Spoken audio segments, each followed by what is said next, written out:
ప్రభుత్వ ఉద్యోగులు తప్ప ఎలాంటి కూలీలైనా ఇతరులైనా ఇందులో చేరవచ్చు. Ration card, Aadhaar card xerox జత చేయాలి. బ్యాంకు చలానా జత చేసి లేబర్ ఆఫీస్లో ఇవ్వాలి. ప్రయోజనాలు: పాలసీదారు సహజ మరణం పొందితే 1,30,000 రూపాయలు ఇన్సూరెన్స్, అలాగే ప్రమాదవశాత్తు మరణం వల్ల 6 లక్షల రూపాయలు. ఒక ఇంట్లో 2 ఆడపిల్లలు ఉంటే ఒక్కొక్కరికి వివాహ నజరానాగా 30,000 రూపాయలు.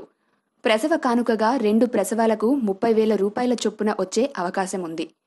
1 సంవత్సరం పాలసీ పొందిన తర్వాత లబ్ధిదారునికి ప్రమాదం జరిగి 50% వికలాంగులుగా ఉంటే 2,50,000, అదే 100% ఉంటే 5 లక్షల పరిహారం పొందే అవకాశం ఉంది.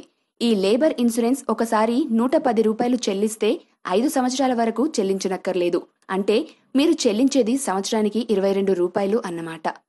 వెంటనే మీరు మీ కుటుంబ సభ్యులు, స్నేహితులు, బంధువులందరినీ చేర్పించండి. ఇలాంటి ప్రయోజనాలు ప్రతి కుటుంబానికి అత్యంత అవసరమైనవి. కావున వెంటనే మీ మండలంలోని కార్మిక అధికారిని సంప్రదించండి.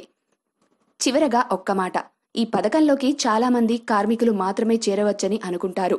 అది కానే కాదు. తెల్ల రేషన్ కార్డు కలిగి ఉన్న ప్రతి కుటుంబం ఈ పథకానికి అర్హులే.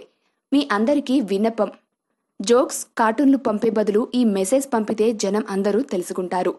మీకు ఎన్ని గ్రూప్స్ ఉన్నాయో వాటన్నింటికీ సెండ్ చేయండి. ఈ మెసేజ్ని కనీసం 3 గ్రూపులకు పంపించండి. ఎందుకంటే చాలామంది ఎస్సీ, ఎస్టీ, బీసీలు అనారోగ్యంతో బాధపడుతున్నారు. 50 నుండి 60 సంవత్సరాల లోపు చనిపోతున్నారు. సర్వేజన సుఖినో భవంతు.